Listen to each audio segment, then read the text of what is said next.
Paz do Senhor a todos, uma boa noite. Muito bom estarmos juntos na casa do Senhor, primeiramente cultuarmos o nome dEle, adorarmos ao seu santo nome, amém? E eu acredito, irmãos, que assim como eu, pode se sentar um pouquinho, você tem prazer na presença de Deus, amém? Você concorda comigo? Existem muitas coisas nessa vida que são bênçãos, que nos trazem alegria, que traz para nós satisfação. Mas eu creio que não há nada que se compare à presença de Deus, a estar na presença de Deus, a vivenciar a presença do Senhor. E eu não sei se você já parou para prestar atenção que há um interesse muito grande do inimigo das nossas almas de nos afastar desse lugar de comunhão com o Senhor, desse lugar onde nós vivenciamos a presença de Deus constantemente. Porque o propósito de Deus é que vivenciemos a sua presença constantemente. Independente de circunstância, independente de problemas, de adversidades, de aflições, a vivência com a presença de Deus precisa ser uma constante na nossa vida. E nós precisamos lutar por isso dia após dia. E o Senhor ministrou umas coisas muito fortes no meu coração, e o meu desejo é que o Espírito Santo me ajude a compartilhar com você a profundidade do que Ele falou comigo por meio dessa palavra. E em especial esses dias que a gente está vivendo, o diabo tem nos tentado com muitas distrações para nos desviar, para nos afastar ou nos distanciar do lugar da comunhão com o Senhor. E eu queria assim, em especial, eu estou falando com a igreja. Eu estou falando com gente que conhece a Jesus. Eu creio que a igreja está me entendendo. Eu não estou falando com quem talvez ainda não tenha tido uma experiência com o Senhor, ainda não tenha entregue o seu coração, a sua vida ao Senhor. Não estou falando especialmente nesses casos. Eu estou conversando com a igreja. É com gente que já conhece o Senhor. É com pessoas que já tiveram uma experiência com Ele e que provavelmente ou talvez por muitas questões se distanciaram do lugar da comunhão, se distanciaram do lugar onde você pode estar ali intimamente com o Senhor. E pode parecer que eu estou falando de algo assim tão banal ou até tão simples para muitos. Mas é exatamente sobre isso que eu quero falar com você nessa noite. E eu não quero aqui, de forma alguma, negligenciar o que o Espírito trouxe ao meu coração, para que Ele nos traga de volta, para que Ele venha nos centralizar novamente, para que Ele venha nos fazer atender ao seu convite que hoje Ele está nos fazendo. Vinde. A palavra do Senhor vai nos dizer que aquele que tem sede, venha e beba de graça da água da vida. Então hoje há um convite do Espírito do Senhor à igreja, para que a igreja venha, para que a igreja volte à presença, ao lugar da comunhão. E eu quero convidar você aí a abrir a sua Bíblia no livro do profeta Oséias. Nós vamos ler o capítulo 6, a partir do versículo 1. Por enquanto até o versículo 2. Se você puder ficar de pé.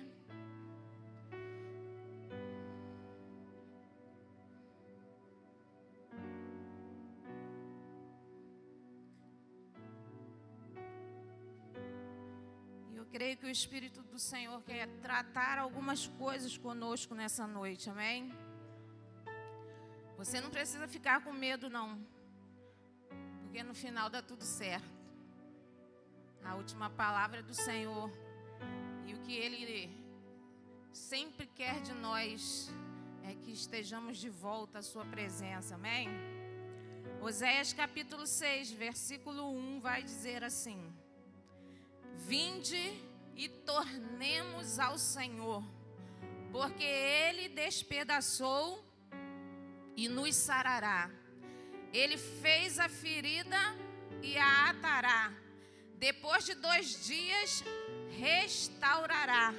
E ao 3º dia nos levantará. E viveremos diante dele. Eu vou repetir esse versículo 2. Depois de 2 dias nos ressuscitará. Ao 3º dia nos levantará. E viveremos diante dele. Amém? Você pode sentar, nós já oramos. Vamos orar agora apenas no final.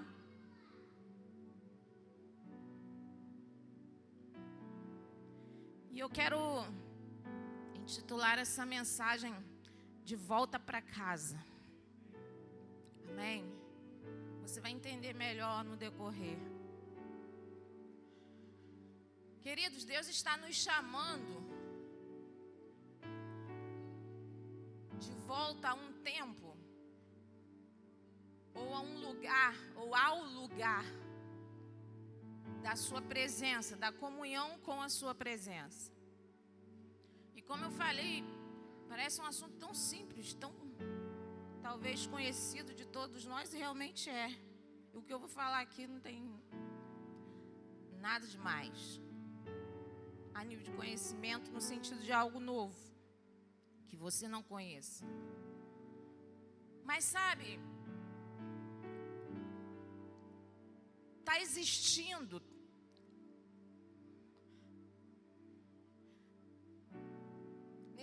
nesses dias que a gente está vivendo uma resistência muito grande para que nós nos mantenhamos na presença do Senhor.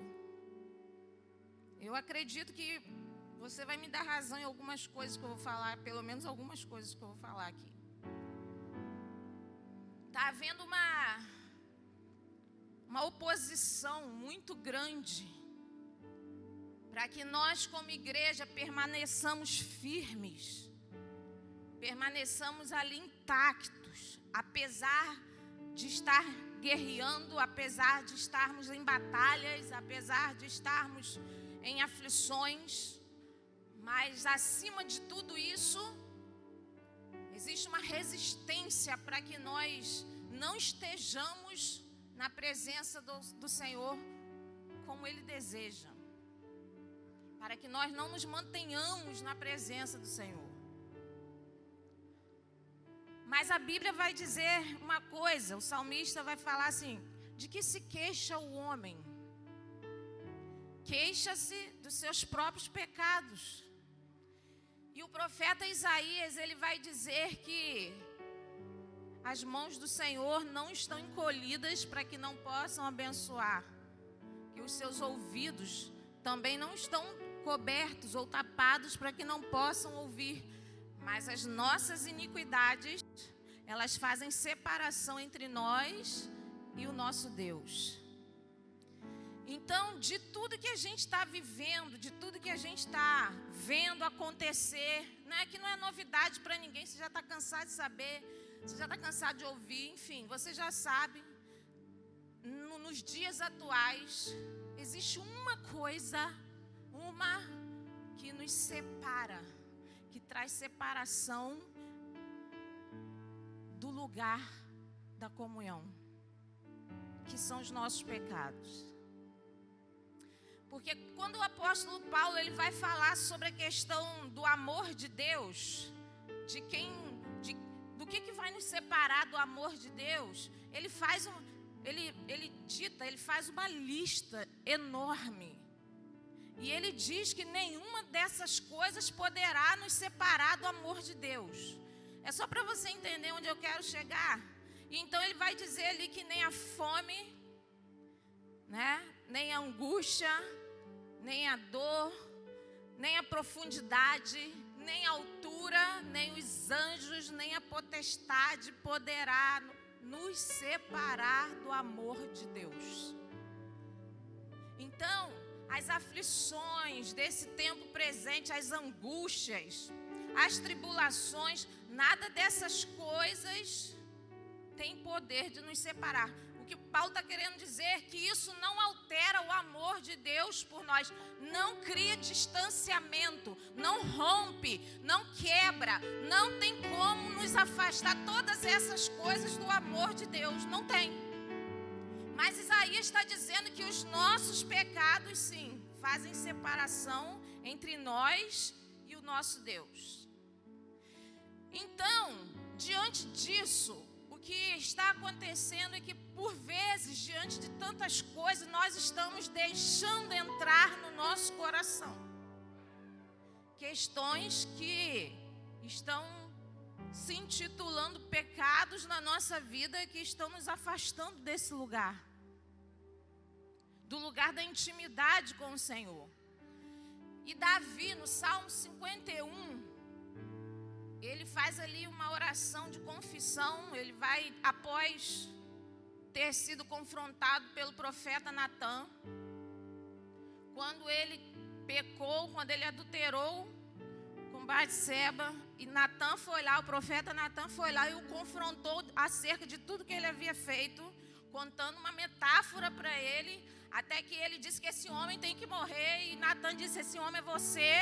E ele então automaticamente, rapidamente, ele reconhece o seu pecado, ele confessa o seu pecado. Mas acontece que o pecado, ele tem uma característica que por vezes a gente não presta atenção. Ele traz uma tristeza. E Davi, ele vai no Salmo 51, ele vai dizer assim: Senhor, torna a dar-me a alegria da tua salvação. Ele confessa o seu pecado, ele diz: contra ti somente pequei. Ele diz que para que o Senhor lhe purificasse, ele diz, pede que o Senhor lhe tornasse alvo mais do que a neve. Mas ele reconhece que os seus erros, que a sua transgressão trouxe ao seu coração uma tristeza, que lhe roubaram a alegria da salvação, a alegria de ter o Senhor como aquele que o salva, a alegria do contentamento da presença de Deus que o livra, que é o seu refúgio, que é aquele que o guarda, que é aquele que está com ele em todo momento, e do momento e da sua condição de adorador. Entenda, queridos, que esse sim é o propósito do diabo no meio disso tudo. Porque ele vem para nós com as suas bandejas, com as suas tentações, e uma vez nós concebendo o pecado, a tentação da qual ele nos oferece, a gente então põe em prática o pecado, e isso traz como consequência a tristeza. Essa tristeza, por consequência do pecado, é que está trazendo o afastamento da presença do Senhor. Mas tá, como resolver isso? Tem como? Tem como. Essa é a boa notícia. Paulo vai dizer que a tristeza, segundo Deus, ela opera fruto de arrependimento. Amém, irmãos? Vocês estão dando para entender? Que a tristeza, segundo Deus, ela opera fruto de arrependimento para salvação. Então, o que isso significa é que quando erramos o alvo, quando transgredimos, quando pecamos contra o Senhor, e esse pecado torna sobre nós como uma tristeza, quando estamos nos afastando, é o sinal de que Deus não desiste de nós. Ele está nos chamando de volta ao lugar da comunhão. Ele não quer nos ver distante do seu propósito, da sua presença. Então Ele vai produzindo em nós aquilo que vai trazer o arrependimento para que possamos voltar ao lugar da sua presença, da sua comunhão conosco, da onde nós nunca deveríamos ter saído. E aí, queridos, existe um problema aí nessa questão que eu estou colocando. É que no meio disso tudo, por vezes quando transgredimos, quando pecamos, cometemos iniquidade, nós vamos só nos distanciando do Senhor. Nós não percebemos que a tristeza, que aquilo que está vindo sobre nós é para produzir arrependimento, para que voltemos para Ele. Então nós vamos nos distanciando e nos esquecendo de que a misericórdia dEle é a causa de não sermos consumidos, que elas se renovam a cada manhã, que elas não têm fim e que Ele está produzindo em nós, por meio de tristeza, arrependimento para a salvação, para que possamos recuperar a alegria de estarmos em Sua presença, a alegria de estarmos em comunhão com Ele. Precisamos entender e ter clareza que o nosso Deus é um Deus de relacionamento.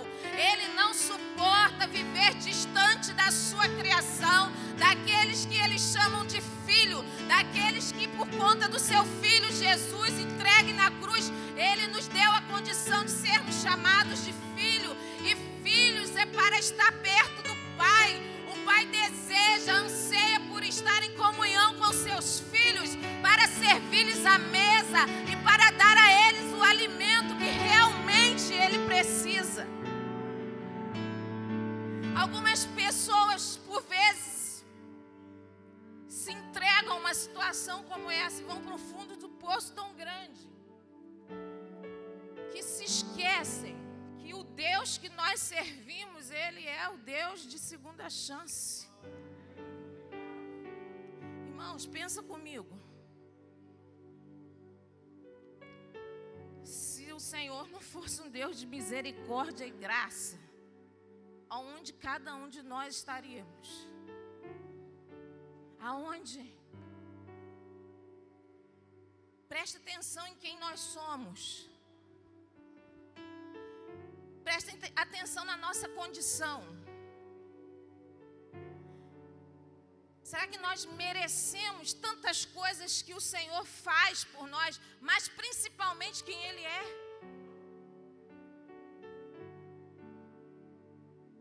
Será que nós estamos compreendendo que, se não for pela graça do Senhor, pelo favor imerecido de Deus para nós, não tem como, não tem jeito para nós, não tem salvação? E eu me preocupo quando a gente começa a reduzir a graça de Deus. Eu não estou dizendo aqui, eu não sou doida de falar, querendo dizer para você assim, não, você continua aí nos seus erros, nos seus pecados, que a graça de Deus te dá cobertura. Nananina, não. Se você queria ouvir isso de mim, eu sinto muito, mas não é isso que eu estou dizendo. Eu estou dizendo que é um coração quebrantado e contrito, o Senhor não desprezará. Porque Davi, na sua oração, no seu clamor, no Salmo 51, na sua súplica, ele chegou a essa conclusão: Senhor, se o Senhor aceitasse sacrifício, eu te ofereceria. Mas eu entendo que não é o sacrifício que vai resolver a minha situação. Não é o sacrifício que vai trazer para mim o perdão que eu preciso. Não é o sacrifício que vai me trazer de volta ao lugar da comunhão. O que eu preciso é ter um coração quebrantado e contrito diante da sua presença. Porque a esse coração quebrantado e contrito, o Senhor não desprezará. Esse é o segredo.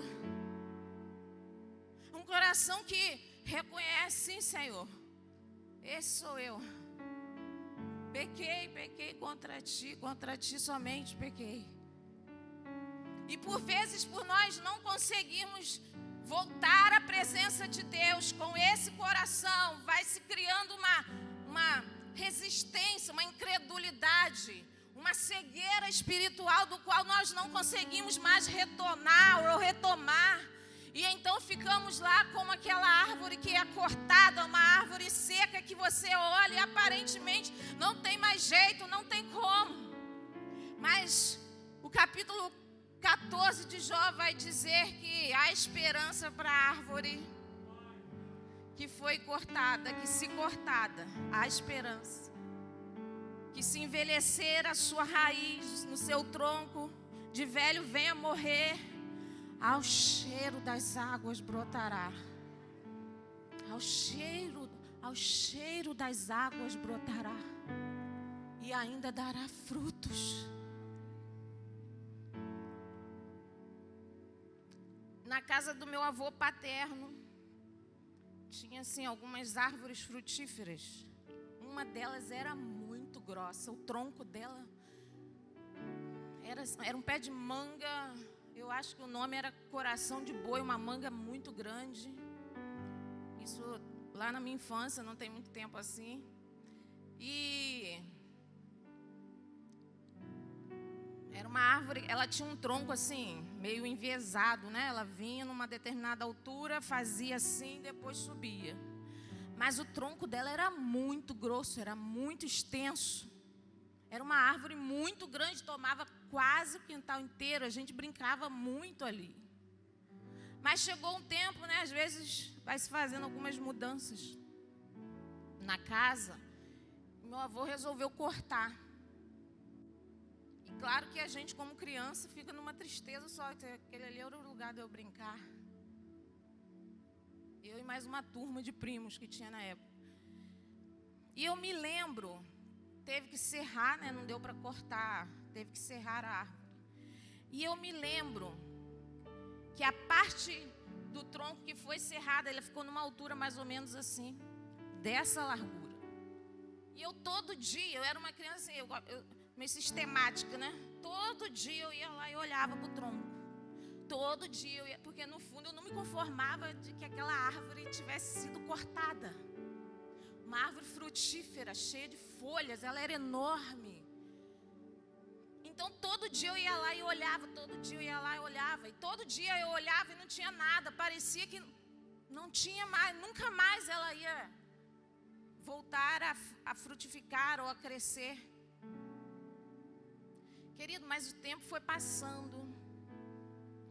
Com os benefícios do clima, né? A chuva, o sol, a luz do sol, o ar. Vocês acreditam, no decorrer do tempo, que aquele tronco ele voltou a brotar? Vocês estão entendendo que o Espírito do Senhor está falando com a igreja nessa noite? Porque por vezes nós estamos achando que pessoas, que nós, que alguém da nossa família, que do jeito que ela está, do jeito que eu estou, não tem mais jeito, não tem mais solução. Acontece que a palavra de Deus diz que existe um rio que flui do trono de Deus, que jorra. E essas águas, elas são constantes sobre a vida da igreja, sobre a vida, sobre a minha vida, sobre a sua vida. E por vezes, circunstâncias que fizeram com que a árvore, o tronco fosse cortado e aparentemente não tivesse mais condição de brotar, ao cheiro dessas águas ele se renova, ele brota novamente, ele começa a frutificar, assim para que a glória de Deus seja restabelecida. E assim o Senhor vai nos trazendo de volta para casa.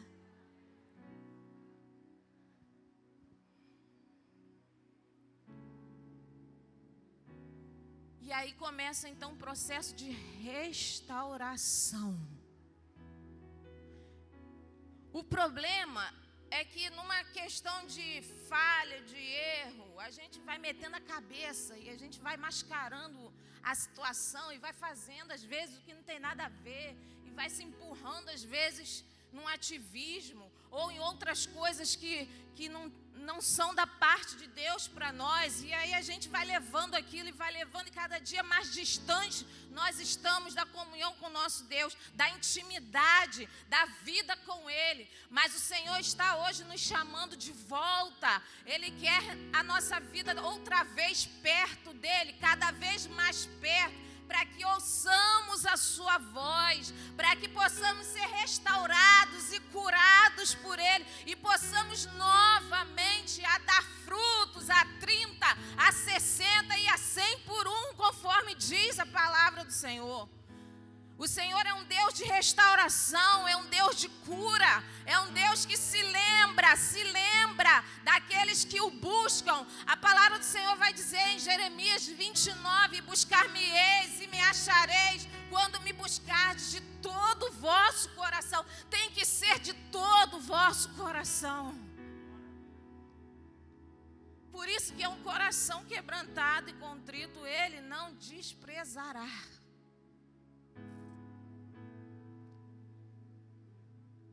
Não deixemos que a dureza de coração venha fazer parte da nossa vida, e que ela vai cada dia mais nos distanciando do nosso Deus. Mas que pelo arrependimento, Jim leu aqui em Crônicas 7,14, que se o meu povo, que se chama pelo meu nome, se humilhar e orar e me buscar e se converter dos seus maus caminhos, eu ouvirei dos céus, perdoarei seus pecados e sararei a sua terra. Sararei a sua terra, eu sararei a sua terra. Queridos, o que eu quero dizer é que há esperança para você. Se você se sente como essa árvore cortada, como se você já estivesse sem brotar, numa terra seca, num lugar que você não consegue mais respirar, eu quero dizer que há esperança para a sua vida, que a fonte não deixou de jorrar, que os rios que fluem do trono de Deus continuam a fluir, a fim de resgatar a sua vida de volta para a presença do Senhor, para o lugar que você nunca deveria ter se distanciado. Volte a sentir prazer em estar na sua presença, na sua casa. Eu não sei vocês, né? A gente que trabalha fora, eu sinceramente eu gosto muito do que eu faço, a nível de profissão. É uma das minhas paixões, eu sou apaixonada pelo que eu faço, por isso que eu estou até hoje. Se não fosse, não teria como ficar, não. Para encarar o tranco tem que gostar. Eu sempre falo assim, às vezes umas adolescentes, jovens, perguntam sobre profissão. Aí eu falei, o que está no seu coração? Aí elas vão dando uma lista e no meio fala professora. Aí eu faço assim, meu Deus. Mas enfim. Claro que esse ano mudou, né, a nossa rotina. Mas quando vai dando o horário de voltar para casa, é uma alegria. Quando vai dando a hora de encerrar as atividades e voltar para as minhas origens, é uma satisfação. Aquilo é uma motivação para mim. Está dando para entender, queridos? Porque a nossa casa representa a nossa rotina, a nossa identidade, a nossa origem. É onde nós somos quem nós somos. É onde eu gosto também, mas você não precisa estar lá maquiada 24 horas por dia, num salto. Enfim, você está mais à vontade. Você é quem você é. Então, voltar para casa é algo maravilhoso. O Senhor está nos chamando de volta às nossas origens, ao lugar da inocência, ao lugar onde o nosso coração pode ser purificado pela presença do seu Espírito. É o lugar onde eu e você podemos ser transformados, onde as nossas mazelas podem ser curadas, onde Ele pode falar conosco e que talvez Ele não está falando aqui com você. aonde Ele pode me confrontar e eu entendê-lo de uma forma mais clara. Entende, irmãos? Muitos às vezes não têm prazer em voltar para casa, porque voltar para casa significa muitas vezes também ser confrontado por alguém que convive com você, que sabe os seus erros, sabe os seus defeitos, e que é a pessoa mais indicada para falar algo para você que você não gosta de ouvir. Voltar para casa significa conviver com aquele que tudo pode, mas que também tudo sabe a nosso respeito. Mas eu não preciso ter medo dele, sabe por quê? Porque ele me ama. Porque o Senhor, Ele fez uma declaração de amor para a igreja, que às vezes nós não tomamos posse dessa profundidade, porque o Senhor amou o mundo de tal maneira, que Ele deu o seu Filho unigênito, para que todo aquele que nele crê não pereça, mas tenha vida eterna. Mas tenha vida eterna. E nós já conquistamos a vida eterna. E por vezes não estamos valorizando. E Davi, conhecendo o valor da salvação, ele: Senhor, torna a dar-me a alegria da tua salvação. Eu não me conformo em estar como eu estou. Eu não me conformo em estar vivendo isso que eu estou vivendo por conta das consequências do meu pecado. Eu não quero te oferecer sacrifício, porque o Senhor não se deixa enganar. O que eu quero é me quebrantar, é assumir diante de ti quem eu sou, porque vale mais um dia na tua presença do que 1000 fora dele. Porque o que eu quero para mim é a tua presença todos os dias. Eu não abro mão da tua presença. Eu amo estar contigo, Senhor. Eu amo viver para o Senhor. Eu amo o que o Senhor faz na minha vida, mas principalmente eu amo o que o Senhor é. Eu amo o que o Senhor é. Por vezes, queridos, o Senhor está permitindo processos na nossa vida, porque Ele quer nos alinhar. Escuta isso que eu estou te dizendo. Ele quer nos alinhar até que nós cheguemos ao ponto de entender que não é o que Ele faz, é o que Ele é. Porque se é pelo que Ele faz, eu estou vivendo o evangelho da bênção. E o evangelho da bênção é muito bom, mas ele é perigoso. Porque quando vier a tribulação, quando vier a aflição, quando vier aquilo que me aperta, que me arrocha, que me coloca no prumo do que Ele quer para mim, eu não vou suportar. Mas se eu entendo que é pelo que Ele é, tendo bênção ou não tendo, eu estou com Ele. Deu para entender, queridos? Eu ouvi, né? O Bispo Mano, numa live, ele falou uma coisa que eu confesso, chegou a arder. E eu anotei lá. Aliás, foi uma live que ele estava fazendo com o pastor Vinícius nesse tempo aí onde tudo estava bem mais remoto. E ele disse assim, naquela tranquilidade dele, que na verdade o Senhor, Ele vai tirar tudo de nós, Ele vai tirar tudo, até que Ele seja o primeiro. Eu falei, deu para entender, irmãos?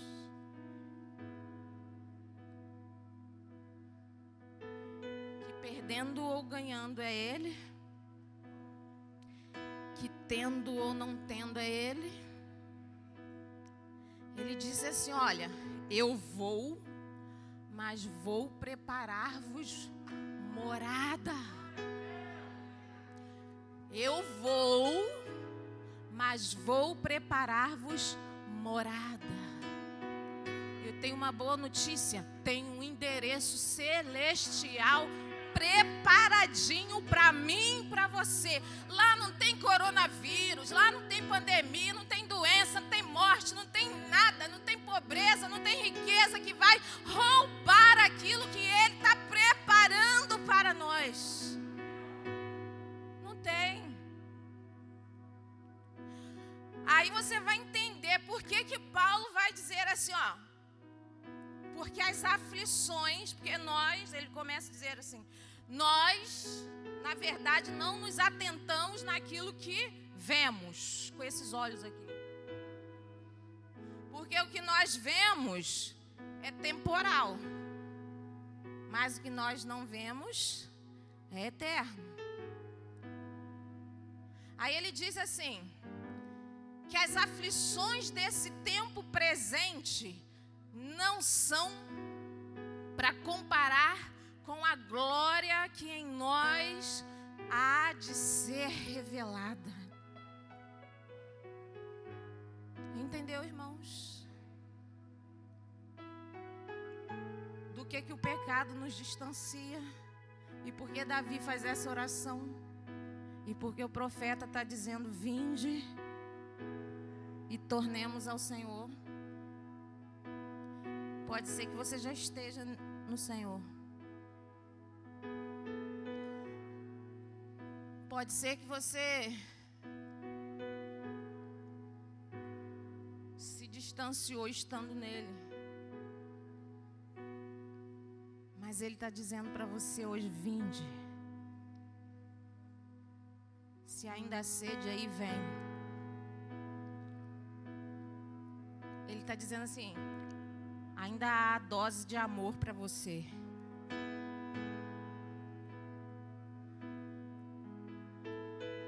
Ainda tem bálsamo em Gileade.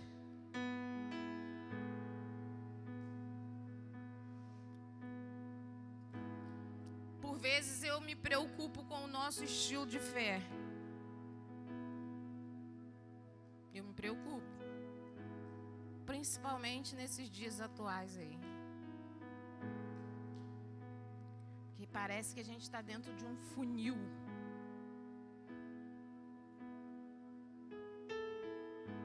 Parece que está funilando.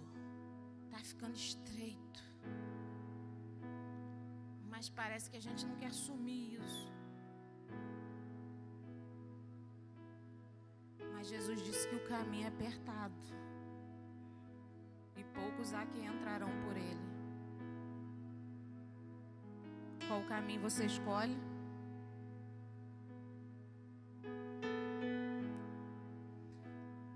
Quando nós entendermos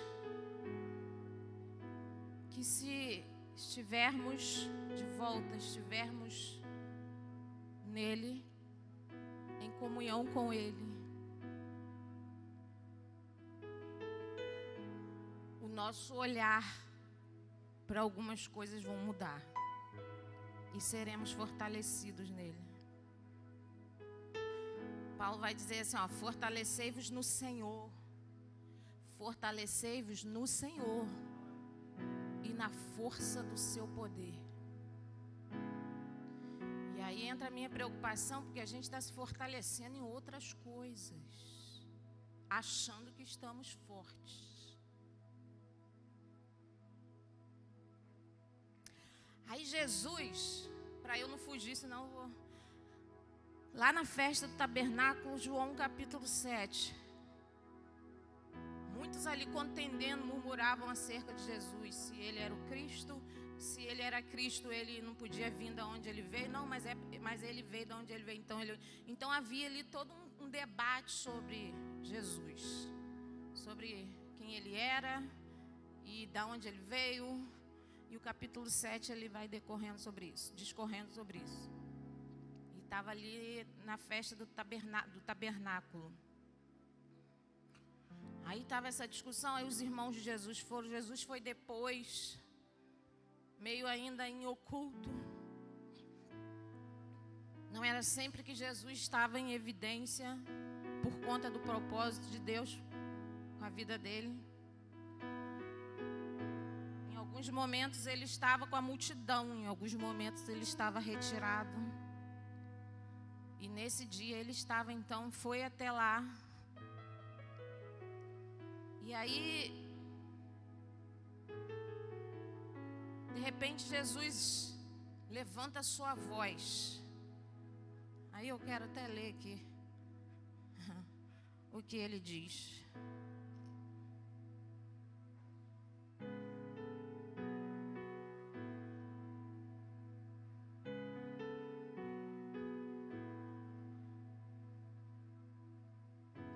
João,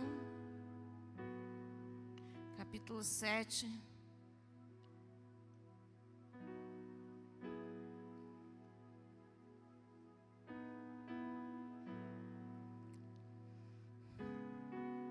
Versículo 37.